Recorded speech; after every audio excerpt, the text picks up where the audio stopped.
도와주시면 되겠습니다. 네.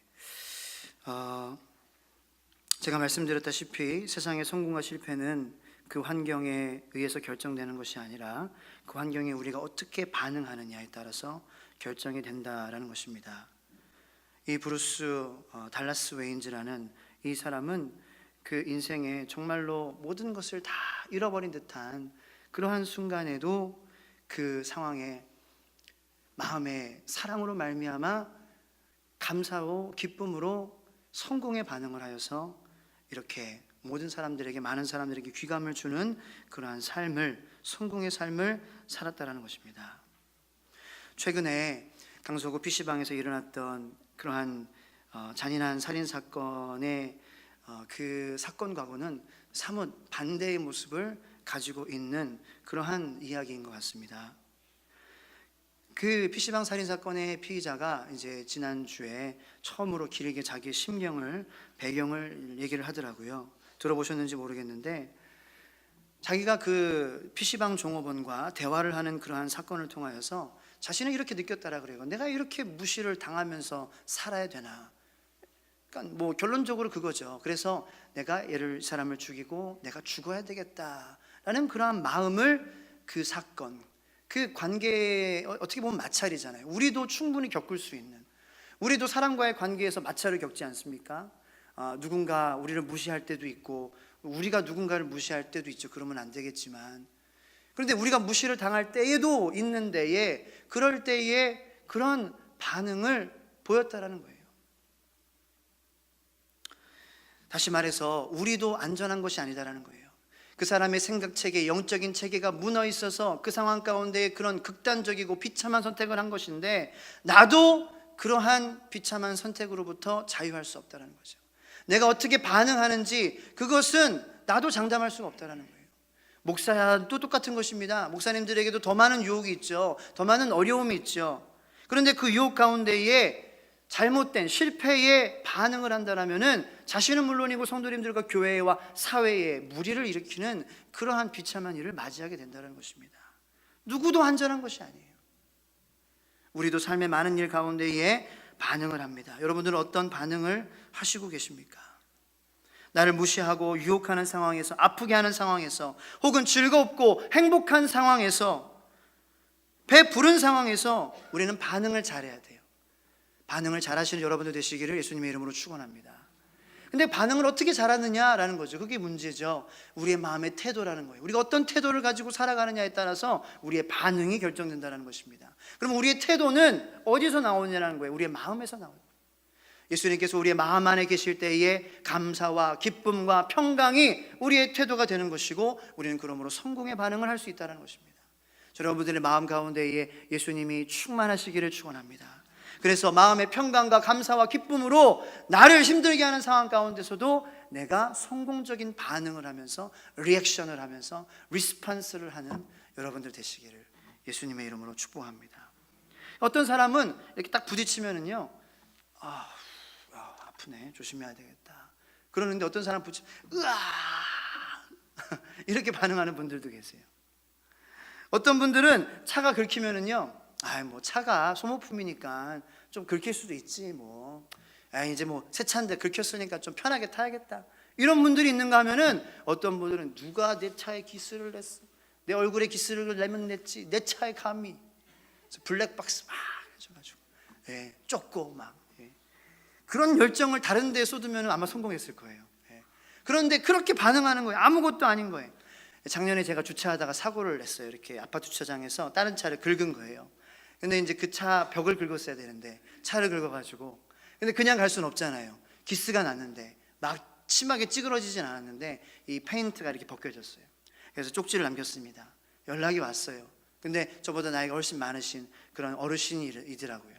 그래서 제가 보험으로 죄송하다고 처리해 드리겠다고. 그런데 갑자기 물어보시는 거예요. 보험 처리하면은 불이익 받지 않겠느냐, 보험료가 오르지 않겠느냐. 그럼 왜 물어보실까? 순간 마음에 목사인데 불신이 막 생기기 시작했어요. 그래서 혹시 더 뜯어내려고, 현금 이렇게 합의 보자고 해서 더 달라고, 그냥 배려해서 그렇게 물어볼 수도 있는데, 그래서 알겠습니다 하고 전화해서 보험회사 전화하니까 마침 또 한 번 더 청구하면은 보험료가 올라간다는 거예요, 많이. 그때 그 좀 접촉사고가 있어가지고. 그래서 이제 끊고 다시 전화 걸어서 그래서 보험 청구는 못할 것 같은데 제가 현금으로 이렇게 합의를 드리겠다고. 그러는데 그분이 됐다라는 거예요. 뭐가 됐다라는 거지? 순간 못 알아들었습니다. 그냥 괜찮다고, 그냥 뭐 차도 좀 오래된 거고 그러니까 걱정하지 마시라고 그러시는 거예요. 저는 순간 예수님하고 통화하나? 하나님인가? 아니야, 분명히 최소 장로님은 될 거야, 막 이런 식으로 혼자 막 추측을 했어요. 그래서 물어봤습니다. 저기 사시는 데를 가르쳐 주세요. 제가 보답을 해야 되겠습니다. 아니 괜찮다라는 거예요. 그래서 이제 그분 차를 아니까 그분 차 위에다가 선물을 놓고 올 수밖에 없었는데 아직도 못 만났어요. 예.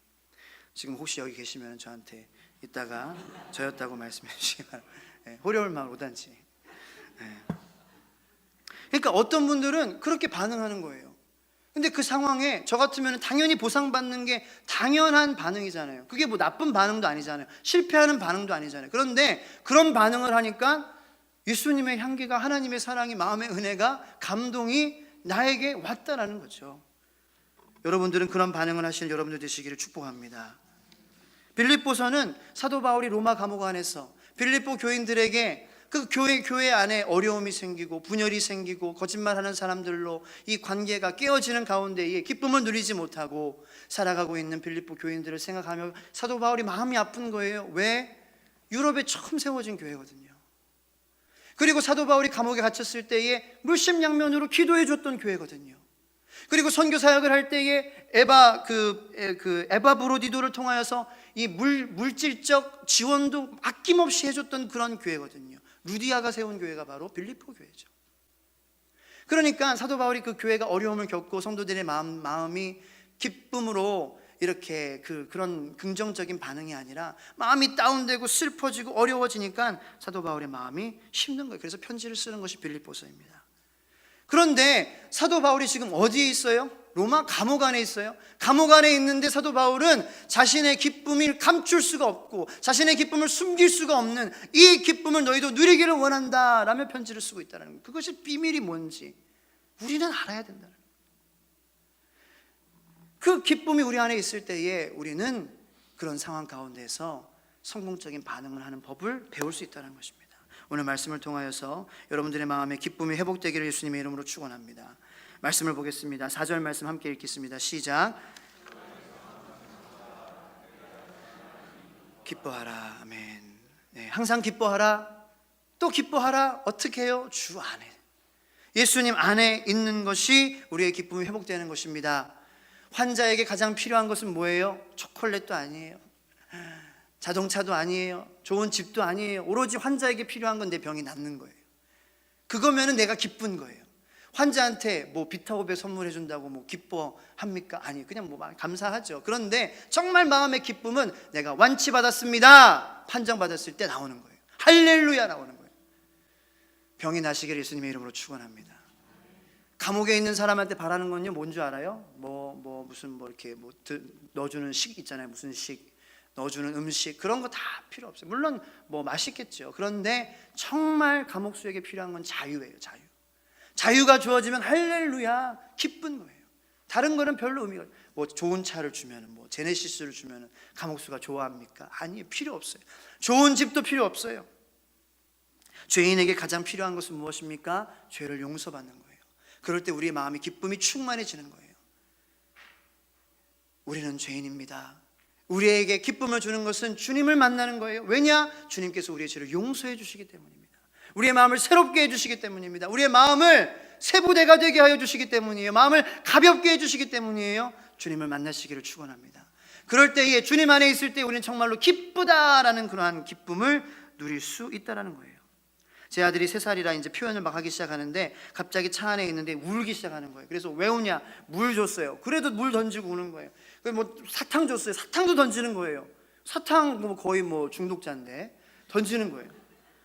근데 이제 옆에 있는 다 가족이 타고 있었는데 바로 옆자리에 누나가 떨어진 자동차 장난감을 주워주니까 그때 뚝 그치는 거예요. 어떤 일이 있었냐면 가지고 놀다가 잘못해서 떨어졌다라는 거예요. 근데 자기가 갖고 있던 장난감이 떨어지니까 그게 떨어졌다고 세상이 끝나는 것처럼 막 울기 시작하는 거예요. 그런데 쥐어지니까 언제 그런다는 듯이 막 변신하면서 막 이러고 노는 거예요. 또다시. 네. 그와 같이 우리에게 필요한 것, 우리에게 기쁨과 할렐루야 기쁨을 회복하게 하는 것은 주님 안에 있는 거예요. 주님의 사랑 안에 거하시기를 축원합니다. 5절 말씀 같이 읽겠습니다. 시작. 너희 관용을 모든 사람에게 알게 하라. 주께서 가까우시니라. 여기 또 비밀이 있어요. 우리가 기뻐할 수 있는 것은 주님께서 오실 날이 언제가 될 줄 모른다는 마음을 가지고 사는 거예요. 다시 말하면 재림신앙을 회복하는 것입니다. 만약에 오늘 하루가 우리에게 마지막 날이라면은 어제 우리를 괴롭혔고 우리가 우리를 화나게 했고 짜증나게 했고 우울하게 했고 내 심기를 건드렸던 것이 오늘 하루가 마지막이다라면 지금 어떻게 반응하시겠습니까? 다르게 반응할 거예요. 마음이 넓어질 거예요. 화를 안 낼 거예요. 그럴 수도 있지. 내가 오늘 마지막인데 이 하루를 내가 그렇게 써야 되겠어? 그리고 관용 베풀 거예요. 사랑할 거예요. 사도 바울이 감옥에서 기뻐할 수 있었던 것은 바로 주님께서 언제 돌아오실지 모르는 재림신앙으로 충만해 있었기 때문입니다. 재림신앙, 주님께서 언제 오실지 모르지만 오늘이 마지막이라는 그런 마음을 가지고 사는 것은 우리에게 플러스지 마이너스가 아니에요. 저는 재림신앙이 여러분들의 마음 가운데 회복되기를 예수님의 이름으로 축원합니다. 누군가를 기다리는 마음은 사람 마음을 참 낭만적이고 아름답게 만들죠. 여기 있는 분들 다 사랑해 보셨나요? 저는 해봤습니다. 결혼하신 분들 연애할 때 사랑해 보셨잖아요. 그 연애할 때에 그 사람을 데이트 만나러 가는 길이 얼마나 아름다워요. 똑같이 맨날 버스를 타고 지나가는 길이에요. 똑같은 나무예요. 똑같은 풀이에요. 똑같은 바닥에 돌들이에요. 구름이에요. 근데 데이트하는 날은 낭만적이 되는 거예요. 그래서 막 시를 씁니다. 그래서 막 쪽지도 쓰고 겨울날에 나같이 차가운 마음을 당신은 나의 태양이 돼서 따뜻하게 해주고 이런 식으로 말도 안 되는 그런 얘기를 막 써서 하는 그러한 마음이 된다는 거예요. 왜? 사랑하는 사람이 나를 기다리고 있으니까. 지금도 우리 부인분들 만나러 가실 때 남편분들 그런 마음 가지시기를 축복합니다. 아내분들도 남편 보러 가는 길이 그런 길이 되기를 축복합니다. 주님으로 더욱더 가정이 화목해지기를 축복합니다. 그 아내와 남편도 얼마나 사랑스러운데 하나님은 얼마나 우리를 사랑하세요.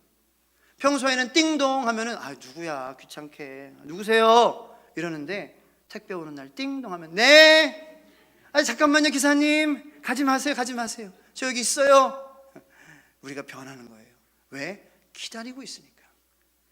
택배 기다리는 마음도 그렇게 우리의 마음을 기쁘게 하는데 하나님께서 다시 예수님께서 오실 때 우리의 구원을 완성하여 주시는 줄로 믿습니다. 우리의 눈물, 아픔, 모든 아픈 병들, 그러한 고혈압, 당뇨 다 씻어주실 줄로 믿으시기를 축복합니다. 모든 것을 완성시킬 주님께서 다시 오실 그날을 기다리는 거예요. 그것이 우리에게 기쁨이 되는 것입니다. 그러면 우리가 주님을 기다린다면 무엇이 우리를 무너지게 하겠습니까? 무엇이 우리를 쓰러뜨리겠습니까? 6절 말씀 보겠습니다. 시작. 아무것도 염려하지 말고 다만 모든 일에 기도와 간구로 너희 구할 것을 감사함으로 아뢰라. 아멘. 세 번째 비밀은요, 무릎 꿇는 거예요. 무릎 꿇는 사람이 기뻐하는 사람인 줄로 믿습니다. 무릎 꿇는 만큼 기뻐해지는 거예요. 다윗은 기도의 사람이었습니다. 다니엘도 기도의 사람이었어요. 다니엘의 세 친구도 기도의 사람이었습니다. 그들에게는 공통점이 있었습니다. 뭐냐면요, 그들에게는 어떤 것도 뺏어갈 수 없는 기쁨을 누리는 사람들이었어요. 7절 말씀 보겠습니다. 기도하는 사람들에게 이러한 일이 벌어집니다. 시작. 그리하면 모든 지혜가 뛰어난 하나님의 평강이 그리스도 예수 안에서 너의 마음과 생각을 지키시리라. 마음이 얼마나 중요해요. 생각이 얼마나 중요해요. 기도하면 하나님께서 우리의 생각 체계를 지키신다는 것입니다. 기도하는 가정 되기를 축복하는 것입니다. 기도하는 여러분들 되시기를 축복합니다. 기도하는 자녀분 되기를 축복합니다. 그래서 이 우리를 무너뜨리려고 하는 그러한 가치관과 생각들 가운데에 주님께서 우리 안에서 우리의 생각을 지키시는 역사가 축복이 있기를 축원합니다. 사울이 사자굴도 풀무불도 다윗과 다니엘의 세 친구들을 무너뜨리지 못했어요. 왜? 그들은 기도했거든요. 하루의 시간을 정해놓고 기도했습니다. 이 시간이 있을 때마다 기도했어요. 바쁘면 바쁠수록 더 무릎 꿇었어요. 우리도 그렇게 기도해야 된다는 거예요. 기도는 영혼의 호흡이라는 말이 있습니다. 우리가 호흡하지 않는 순간 죽는 것입니다. 이 아나니아와 삽비라, 사도행전 5장에 나오는 그 부부 있잖아요. 죽음을 당한 그 부부와 다른 사도들의 차이점은 뭔지 아십니까? 기도하고의 안 하고의 차이였어요. 그 일이 벌어지기 전에 바로 사도행전 4장 31절 32절 말씀을 제가 읽어드리겠습니다. 빌기를 다음에 기도했다라는 거예요. 모인 곳이 진동하더니 무리가 다 성령이 충만하여 담대히 하나님의 말씀을 전하니라. 믿는 무리가 한 마음과 한 뜻이 되어 물건을 서로 통용하고 자기 재물을 조금이라도 자기 것이라 하는 이가 하나도 없더라. 다시 말해서 기도를 먼저 했어요. 무릎 꿇는 것이 사도들에는 우선순위였습니다. 바쁠수록 더 기도했어요. 사역이 더 많아지면 많아질수록 더 기도했습니다. 우리의 삶이 더욱더 분주해지면 분주해질수록 기도 시간은 15분, 30분, 45분 더 늘어나기만 했어요. 그러니까 어떤 일이 벌어집니까? 마음의 욕심을 누를 수 있는 성령님의 역사하심이 작용했다라는 거예요. 그런데 아나니와 삽비라는 이 섬기는 것, 좋은 의도지만 그것에만 너무 앞장서서 기도하는 것을 까먹었어요. 무릎을 꿇지 않았어요. 그래서 성령님께서 계시지 않아서 좋은 의도로 시작했지만 마음에 마귀가 역사합니다. 야, 너 땅 판 거 이 재물 아깝지 않아? 조금 남기고 주지. 그리고 다 줬다고 하면 되잖아. 그 환경에 그렇게 반응을 하게 되는 일이 초래된다는 거예요. 기도해야 우리 안에 계신 성령님께서 역사하셔서 우리의 마음의 유혹을, 마귀의 역사를 물리치시는 줄로 믿으시기를 축원합니다. 기도를 놓지 마시기 바랍니다. 우리의 영혼이 살고 몸이 사는 것입니다. 호흡을 멈추는 순간 죽는 것입니다. 기도하면 은혜가 주어집니다. 왜냐? 주님께서 우리의 기도를 들으시는데 그분은 은혜의 보좌에 앉으신 분이시기 때문에. 8절 말씀 보겠습니다. 시작. 끝으로 형제들아, 무엇이든지 참되며 무엇이든지 경건하며 무엇이든지 옳으며 무엇이든지 정결하며 무엇이든지 사랑받을 만하며 무엇이든지 칭찬받을 만하며 무슨 덕이 있든지 무슨 기름이 있든지 이것들을 생각하라. 마지막 9절까지 같이 읽을게요. 시작. 너희는 내게 배우고 받고 듣고 본바를 행하라. 그리하면 평강의 하나님이 너희와 함께 계시리라. 자, 8절 말씀은 뭐냐면요, 자, 경건한 것, 참된 것, 거룩한 것, 옳은 것, 정결한 것, 사랑받을 만한 것, 칭찬받을 만한 것, 이 세상에 존재합니까? 아니에요. 없어요. 성령님 빼고는 없어요. 우리 마음 안에 계신 주님만이 이러한 이 형용사들을 다 포함하고 계세요. 근데 이런 것들을 바라보라라는 거예요. 즉 하늘나라 하나님 예수님을 바라보라라는 거예요. 우리가 이 세상을 떠나고 우리가 갈 숙소가 마련되어 있다는 것입니다. 영원한 하나님의 장막 가운데 우리가 거할 것이라는 것입니다. 여러분들 가족여행 다녀보신 적 있죠? 가장 중요한 게 뭐예요? 숙소 정하는 거예요. 1박 2박 3박으로 여행 가는 데에 숙소 안정하고 가는 미련한 사람은 없습니다. 숙소가 다 뭐 4스타, 5스타 뭐 그런 호텔이라든지 편의시설이랑 뭐 이런 것들이 잘 갖추어진 숙소를 우리가 정해놓고 가는 여행길이 처음 여행길이지만 그림으로 즐거운 거예요. 왜냐? 우리가 다 경험하고 다 땀 흘리고 다 보고 즐기고, 그런데 우리가 쉴 수 있는 공간이 준비되어 있어. 그 마음에 처음 가지만 두려움이 없죠. 마음에 불안함이 없죠. 그런데 혹시 숙소에 대해서 문제 생기셨던 분들 한번 계세요? 마음이 얼마나 불안해집니까? 야, 우리 이러다가 길거리에서 자는 거 아니야? 우리 지금 이 계절이 이렇게 추운데 어떡하냐? 야, 혹시 바가지 요금이라도 쓰면 어떡하지? 숙소 찾다가 이런 식으로 여행이 즐거워지지가 않는 거예요. 신앙생활도 마찬가지입니다. 우리가 영적인 여행을 살고 있어요. 그런데 예수님께서 이미 올라가셔서 우리의 처소를 마련해 놓으셨다. 요한복음 14장에 말씀해 주시고 계신다는 것입니다. 그리고 성령님께서 다시 오셔서 우리를 그 숙소로 인도해 주시고 계시다는 것입니다. 여러분들은 인생의 마지막 끝이 죽음이 아니라 우리가 갈 숙소가 준비되어 있음을 아시는 여러분들 되시기를 축원합니다. 그것이 얼마나 마음의 기쁨이 되겠어요. 우리 잘 때 있어요. 우리 영원히 누릴 그런 공간이 있어요. 어떤 곳이냐? 단순히 5스타 이거는 차원이 달라요. 하나님께서 은혜로 우리를 먹이시고 만나와 메추라기와 구름기둥과 불기둥으로 인도하시는 영원한 하나님의 장막 가운데 우리가 머무를 것이라는 것입니다. 그러므로 이게 인생이 힘들지만 조금 즐거울 수 있는 것이죠. 기쁠 수 있는 것이죠. 왜냐? 숙소가 예약돼 있어요. 확정돼 있습니다. 믿으시기를 축원합니다. 그리고 마지막 9절 말씀은 사도 바울이 중요한 말을 해요. 중요한 말씀을 하세요. 자, 이 모든 말들은 니네들이 실천 안 하면은 다 꽝이야. 내가 지금 너희들에게 얘기한 거 주 안에 거해. 그리고 주님을 생각해, 다시 오실 주님을 생각해. 기도로 그 주님, 다시 오실 주님과 주님께서 예비하신 처소를 위해서 너희가 무릎 꿇는 그러한 그리스도인이 되어야 돼. 그런데 그거를 정말로 행하는 자에게 기쁨이 주어지는 거예요. 내게 배우고 받고 듣고 본바 지금 내가 얘기한 것을 행하라. 그리하면 평강의 하나님이 너희와 함께 계시리라. 말씀을 실천하는 것이 우리의 기쁨을 완성시킨다는 것입니다. 이 많은 좋은 음식들이 차려져 있는데 우리가 먹지 못한다면 얼마나 안타깝고 어리석은 일이 아니겠습니까?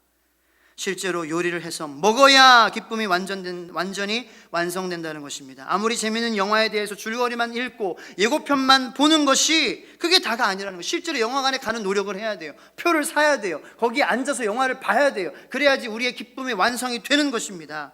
신앙생활의 원리도 똑같습니다. 아무리 말씀을 듣고 아멘을 해도 이 말씀이 가정에서, 직장에서, 사회에서, 길거리에서 실천돼야 우리의 기쁨이 충만하게 완성된다는 것입니다.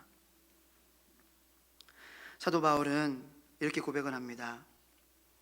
12절 13절에 빌립보서 4장, 비천할 때도 풍요로울 때도 배고플 때도 배부를 때도 아플 때도 건강할 때도 나는 마음에, 이거 꼭 여기대로 제가 기억은 못하지만 내가 만족하는 그러한 법을 배웠다라는 거예요. 내가 배고파도 배불러도 아파도 건강해도 나는 주님 안에서 만족할 수 있는 그러한 비결을 깨달았다라는 것입니다. 아까 봤던 영상 좀 충격적이기도 하고 마음에 깊은 울림이 있는데, 그 달라스 웨인즈라는 그 사람이 그러한 상황 가운데에서 성공적인 반응을 할 수 있었던 이유가 무엇입니까? 딸의 사랑이에요. 하나님께서는 우리를 보실 때에 우리의 눈이 없고 코가 없고 귀가 없고 그렇게 흉악한 모습으로, 흉악하진 않죠. 그렇게 처참한 모습으로 우리가 변했지만 이 달라스 웨인즈가 기쁨을 가지고 성공의 반응을 보일 수 있었던 것은 딸이 그의 겉모습을 보고 사랑한 것이 아니라 아빠는 여전히 아빠야. 하나님께서 우리를 그렇게 보신다는 거예요. 너는 여전히 내 딸이야. 네가 아무리 그렇게 흉측한 모습을 갖고 있어도 나는 너를 사랑해. 네가 나 품에 안기는 게 좋고 네가 내 아들이라는 게 좋고 그냥 딸이라는 게 좋아. 그 딸이 안아주는 그 힘으로 이 달라스 웨인즈가 그런 성공의 반응을 보였다는 거예요. 하나님이 여러분들을 그렇게 사랑하시는 줄로 믿으시기를 축복합니다. 얼마나 비참한 저희들의 모습입니까? 그런데 그거랑 상관없이 아들아, 딸아, 우리를 안아주시는 거예요. 마치 그 딸이 데디, 아빠 하면서 안겼던 것처럼 얼굴을 만져주고 쓰다머주고 보듬어주는 그 주님의 사랑 안에 우리가 거하는 것이, 그것이 우리가 기쁨을 누리며 살아가고 성공의 반응을 보일 수 있는 비결의 삶을 사는 것이라는 것입니다. 이 모든 것들을 실천하는 것, 그것이 예수님 안에 우리가 있는 것이고 예수님이 우리 안에 계신 것이라는 거예요. 우리가 예수님의 사랑 안에 있다는 것은 그 말씀을 실천하는 것입니다. 오늘 사도 바울이 예수님 사랑 안에 거하며 그 주님을 기다리며 그리고 그 처소를 우리가 바라보며 기도하는 삶을 사는 그러한 너희들이 꼭 되는, 그러한 하나님과의 사랑, 인격적인 관계가 있는 너희들이 돼서 기쁨을 가지고 이 세상에서 성공적인 반응을 보이며 행복하게 그렇게 세상에 또 빛과 소금으로 살기를 원한다. 주님께서 말씀하시는 그 말씀을 들으시기를 예수님의 이름으로 축원합니다. 기도하겠습니다.